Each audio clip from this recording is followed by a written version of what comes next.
Começa o plantio de milho pipoca em Campo Novo do Parecis e os produtores estão animados com o preço pago pelo grão. E ainda acompanhamos como está o plantio do algodão aqui na região sudeste do estado. Enquanto a plantadeira está no campo, os cotonicultores estão pensando na comercialização da pluma. Aqui no norte do estado você vai ver que mesmo com a antecipação da colheita da soja, alguns produtores estão com dificuldade de colher o grão por consequência da chuva. Tem fazenda que está com a colheitadeira parada há mais de 6 dias. Na região médio-norte também tem agricultor preocupado. A chuvarada dos últimos dias causou prejuízos em algumas lavouras e correria em várias fazendas.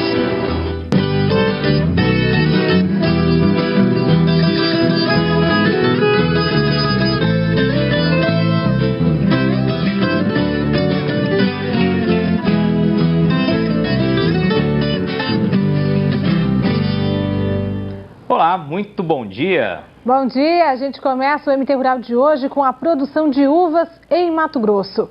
Quem nos acompanha não tem mais dúvidas de que isso é possível e que hoje a maior parte dos parreirais do estado está concentrada em Nova Mutum, na região médio-norte. Pois é, mas nós já mostramos que também investe. Tem gente investindo no cultivo da fruta em Chapada dos Guimarães e também Primavera do Leste. Hoje você vai conhecer mais um agricultor que se rendeu ao sabor da uva. É o seu Cláudio, lá de Sorriso. No maior município produtor de soja do mundo, tem gente com o foco bem distante das lavouras. É a uva que rouba a atenção do seu Cláudio. Desde que chegou em Sorriso há mais de 15 anos, ele investe no cultivo da fruta. A gente começou a plantar e a gente vê que tá dando, né? Tá dando certo, né? Demorou, a gente apanhou um pouco, não tinha técnica. Aí não era fácil, não. O parreiral é pequeno, são apenas 400 pés colhidos 2 vezes por ano. O destino da produção é fracionado. Metade é vendida na chácara mesmo, direto do pé. Outra parte vai para mercados no município e 20% são transformados em vinho. O seu Cláudio conta com a orientação do William. Técnico em fruticultura, este paulista veio para Sorriso pensando em trabalhar com soja, mas abriu mão dos grandes campos para atender pequenos produtores que apostam na diversificação de culturas. Na minha região onde eu trabalhava, era uma região muito rica nessas culturas e se produzia muito bem, né? Fazia o manejo adequado e se produzia. E quando eu falava para o pessoal que aqui produziria também, o pessoal achava que não, que era loucura, né? Que aqui ou chovia demais ou era muito seco.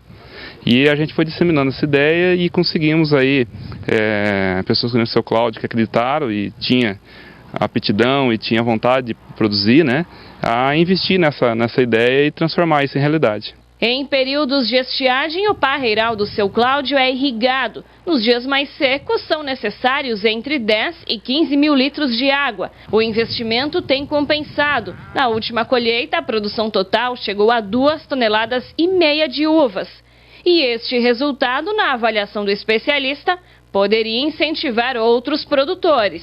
A uva ou qualquer outro tipo de fruticultura a gente consegue produzir bastante num pequeno espaço. Quase 90% de tudo que a gente consome de fruta aqui vem de fora. Então tem imposto, tem frete. Então o valor agregado ao produto aqui é muito alto. Então aqui nós pensamos, falando aqui em uva aqui, que nem ele está vendendo a R$8, lá nas parreiras lá de São Paulo, lá do Paraná, se fala em uva de R$1,50, R$1,80 e para eles está bom. Né? Então você imagina que preço, o que encarece o transporte desse produto para cá. Então é extremamente vantajoso plantar aqui qualquer tipo de fruticultura. Se tivesse mais produtores, poderia ser plantado de forma integrada para ter uva todos os meses do ano, né? Porque a uva você consegue manejar ela e fazer ela produzir no mês que você quiser. Então, só com a questão da poda e do tratamento, né, você consegue fazer isso. É lógico que teria consumo para todo esse produto, né, e estaria gerando renda, e essa renda estaria ficando aqui e não indo para fora, que é a realidade de hoje.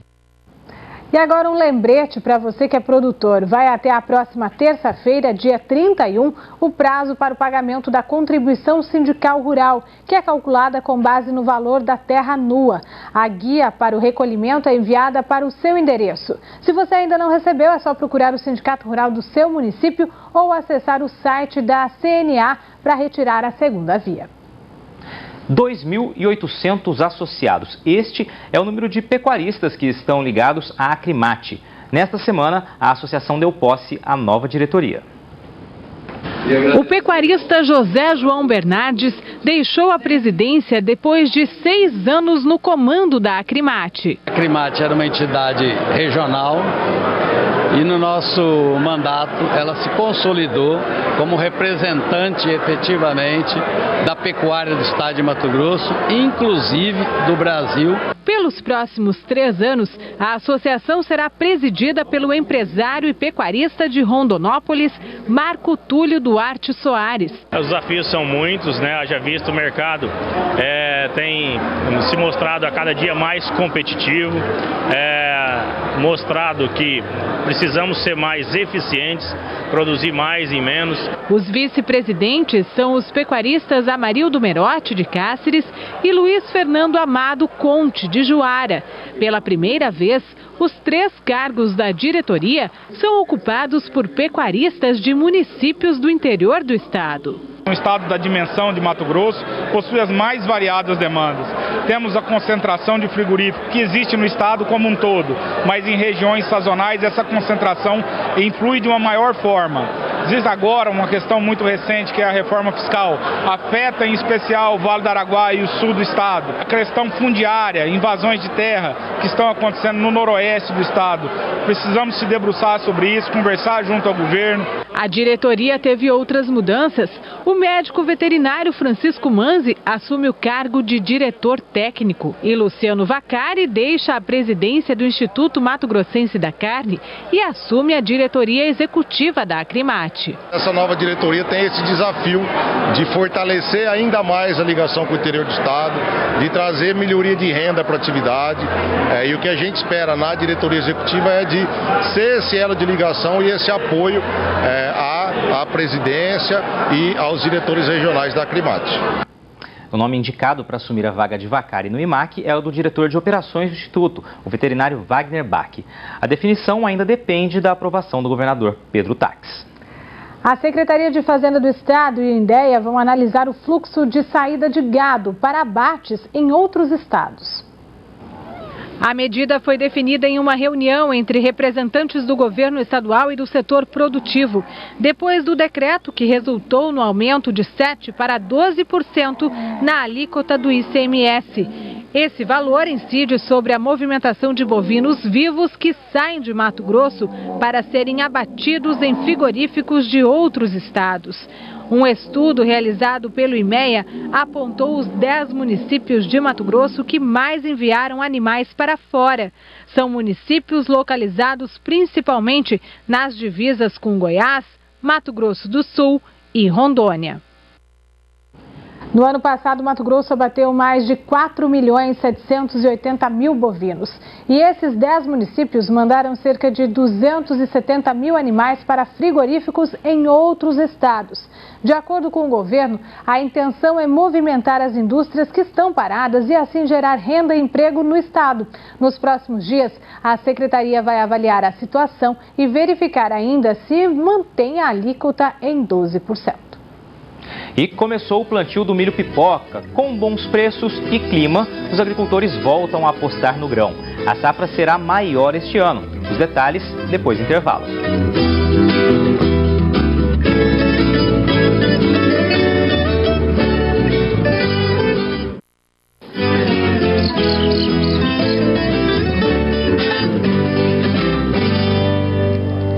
O plantio do algodão chegou a 60% da área prevista. Na região sudeste, a maior produtora de pluma no estado, os agricultores monitoram as lavouras e a expectativa é muito boa. A paisagem vai mudando nas lavouras do sudeste de Mato Grosso. Sai a soja e surgem novas áreas verdes. E em 4 meses estarão cobertas pelo branco dos algodoeiros. Nesta fazenda em Campo Verde, o plantio de algodão foi feito entre os dias 16 e 20 de janeiro.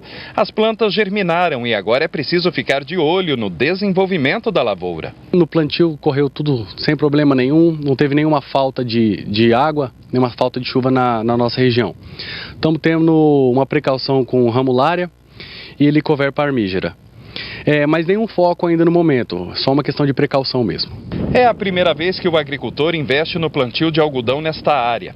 Dos 980 hectares da propriedade, 780 foram destinados à cotonicultura e faltam apenas 16% para concluir o plantio. O produtor espera colher cerca de 125 arrobas de algodão em pluma por hectare. E enquanto os trabalhos estão acelerados na lavoura, ele fica atento às negociações do mercado. Até hoje, a gente comercializou de 25% a 30% e até o final da colheita a gente vai comercializar cerca de 65% do algodão plantado. Hoje a gente não tem o número certo da arroba de colheita por hectare. Hoje a gente tem um número base. Então a gente sempre fica com um pé atrás, mas sempre vendendo um pouco. Muito produtor não quer apostar na negociação antecipada até que o mercado não aponte uma estabilidade. É o caso do seu Dirceu Mendes, dono de uma algodoeira em Campo Verde. Nesta safra, a expectativa é beneficiar 1.300.000 arrobas de pluma, 10% a mais que no ciclo anterior. Segundo ele, 30% já foram comprados dos produtores, mas o momento é de muita cautela. O produtor de algodão, ele tem que respeitar muito a cotação do dólar. Então, não adianta, às vezes, você achar que está vendendo caro ou vender barato. Não é o momento. O momento você tem que entender o casamento da moeda, quando é que vence suas contas. Então, quando você tem um ano de instabilidade, de trovoada do dólar, é melhor você ficar com o produto na mão. Nesta safra, de acordo com o último levantamento do IMEA, é esperado um aumento de quase 11% na produção em relação à safra anterior, quando foram colhidas cerca de 890.000 toneladas de pluma. E de toda essa pluma produzida no estado, 10% ainda estão nos pátios das algodoeiras. É algodão que a gente vai atender na fiação aí no dia a dia, para poder manter uma fidelidade melhor com a clientela, mas vai faltar algodão para encontrar a próxima safra. E olha, comparando com a última safra, as vendas antecipadas de pluma estão aceleradas. Até agora, quase metade da produção prevista já foi negociada. Nesta mesma época do ano passado, a comercialização futura atingia 38%. Mas como a gente viu, ainda tem muita gente aguardando a reação do mercado. A arroba da pluma disponível vale hoje cerca de R$ 87,00. Muito parecido com o preço da pluma para ser entregue a partir de setembro, que é de R$ 88,00. Em Campo Novo do Parecis já tem milho pipoca no campo. E o pessoal está mais entusiasmado nessa safra. É que os preços estão melhores, um reflexo do ano passado, quando a indústria sentiu a falta do grão. A Fazenda São Carlos, em Campo Novo do Parecis, tem 1.900 hectares de lavouras. Ao lado das áreas de soja, já despontam os pés de milho pipoca, plantados há cerca de 20 dias. A propriedade reservou 900 hectares para o cultivo da pipoca, a mesma quantidade de área da safra anterior. 270 já foram plantados, conforme o tempo permitiu. Por enquanto, os maquinários seguem parados, mas por pouco tempo. Aqui, o sistema de cultivo é a diversificação de lavoura. E para que as plantadeiras trabalhem, é preciso primeiro que as colheitadeiras limpem a área de soja para dar espaço para o cultivo de milho pipoca. E tudo depende do clima, que para a pipoca as condições estão até favoráveis. Com o plantio da pipoca no período ideal, a expectativa é de boa produtividade. A gente tem uma expectativa aí de 65 a 70 sacos, né? Se fala tem 80 sacas, né? Mas é difícil, da pipoca é difícil, né? Chegar a isso, né? E quanto foi no ano passado? Foi nessa faixa também. Nesta outra fazenda, também na região oeste do estado, o agricultor vai aumentar em 50% a área de milho pipoca, passando de 300 para 450 hectares. As sementes já estão no jeito, prontas para o plantio. A ampliação de área foi motivada pelo preço pago pelo grão. O ano passado foi praticado de R$ 41 a R$ 43,00. Esse ano vai ser R$ 45,00 contrato feito já. A produção nossa já é toda ela, já é comprometida com a indústria. Se você produzir 70 sacos por hectare, já está comprometida. Se você produzir 60, já está com o preço de R$ 45,00 a saca. Bons preços e boas condições climáticas que favoreceram o cultivo de milho pipoca na região de Campo Novo do Parecis. Com isso, a área total praticamente dobrou em comparação à safra passada. A gente espera em torno de 45 mil hectares de área sendo que na safra passada a gente teve em torno de 25, entre 25 e 28 mil. Agora, como houve falta de produto no mercado, o preço sobe, né? E daqui a pouco a correria nas lavouras. A chuvarada colocou os sojicultores em alerta esta semana.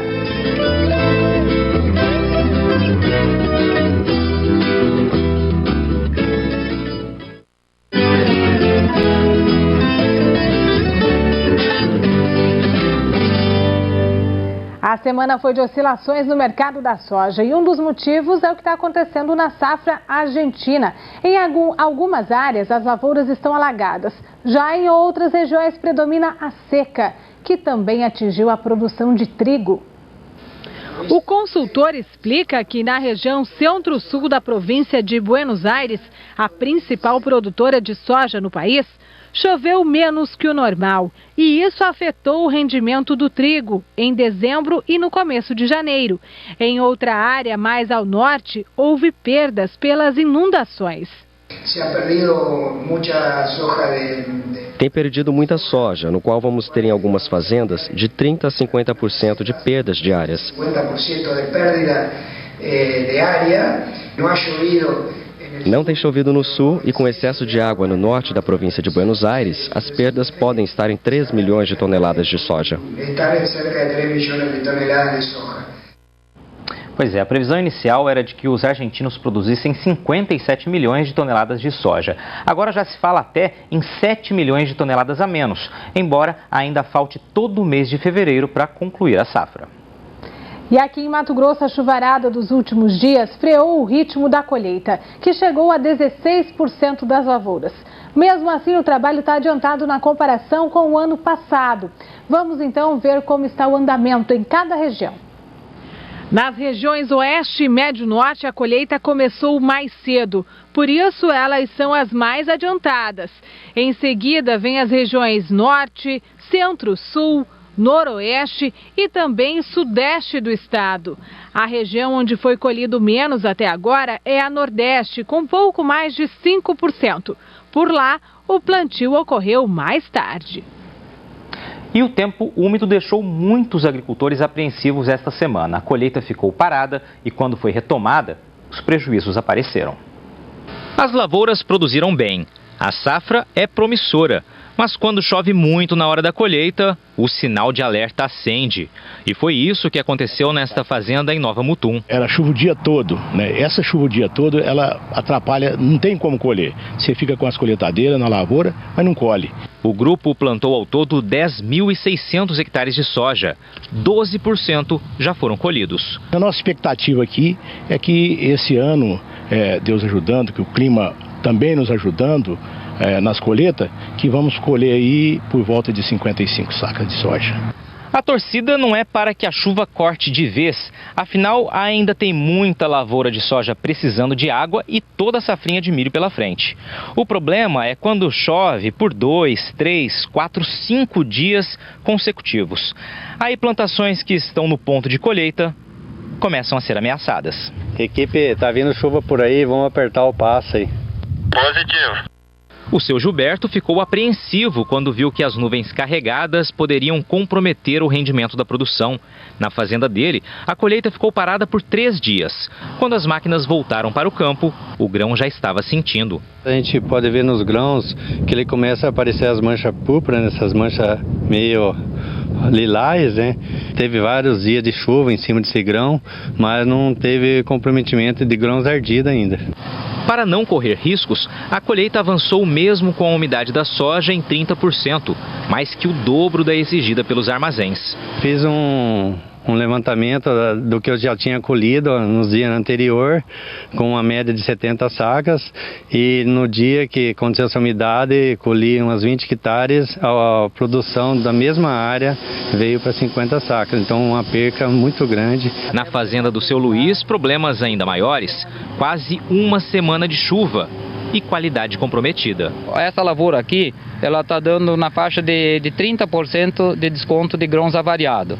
8% é tolerância, portanto é 22% que é perdido do peso que foi para o armazém, Mas essa soja aqui já perdeu peso na lavoura.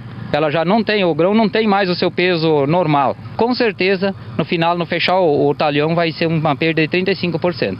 Para evitar prejuízos maiores, correria nos dias de sol. 6 colheitadeiras e uma frota reforçada de caminhões contratados para que o trabalho não seja interrompido. Nós temos na faixa de 4 a 6 caminhões a mais do que era o de costume, né? Que se chegar nesse momento e não tiver nem caminhão à vontade, agora com sol e tendo colheitadeira, aí fica difícil mesmo. O excesso de chuva durante a colheita também preocupa o pessoal desta cooperativa, que tem mais de 80 produtores associados na região. Nesta safra, a expectativa é receber 120 mil toneladas de soja. Quase metade já chegou. Parte dela com os efeitos da chuvarada. Preocupa muito que nós já temos uma quantidade bem expressiva de soja avariado. Muitos produtores com soja já sendo colhido deteriorado. Tem lavouras com perdas maiores, mas a média está ficando em torno de 15% a 20% de soja estragada desses últimos dias que começou a chegar. E na região de Sorriso também houve perdas. A colheita começou mais cedo, mas a dificuldade de entrar com a máquina nas lavouras por causa dos dias chuvosos atrapalha a safra. Nessa fazenda em Sorriso, a colheitadeira ficou parada por 6 dias seguidos. O cronograma atrasou e a produtividade foi atingida. Um caminhão carregava 40 mil quilos no soja normal, com o mesmo volume de soja estava pesando 36, 37, 35 mil quilos. Então você pode ver uma perda aí em torno de 15 a 20% só no peso, né? E mais o que tem de desconto de soja dita com qualidade ruim. Então isso tudo aí deve fechar nos 20% de perca. Na parte que tomou chuva, que já estava pronto para colher, a gente considera uma perca bastante grande. Nesse talhão, a soja está no ponto para colheita há mais de 10 dias. Quanto mais úmida estiver a soja, maior será o desconto na hora da entrega nos armazéns. Nos últimos dias, a gente tem apresentado aí um aumento de umidade em torno de 10 a 12% do que é normal, do que a gente tem por normal. Tendo uma perda por decorrência dessa umidade alta e da avaria que o grão sofre decorrente da umidade, se perde lucratividade também no final da colheita, né? Esse ano, na região médio-norte, choveu mais de 400 milímetros até agora. O volume é comum para o mês de janeiro, segundo este doutor em urbanismo e engenheiro do Centro Meteorológico da Unemat em Sinop. A previsão é que o tempo continue assim durante o mês de fevereiro. Daqui para frente, até o final de fevereiro, deve se manter esse padrão, né? Um tempo mais ameno, um tempo encoberto em função da entrada de frentes frias e a chuva, né, dentro da média mensal. O MT Rural fica por aqui, uma semana produtiva a todos, até domingo que vem. Sucesso da porteira para dentro, força e fé da porteira para fora e vamos que vamos. Tchau!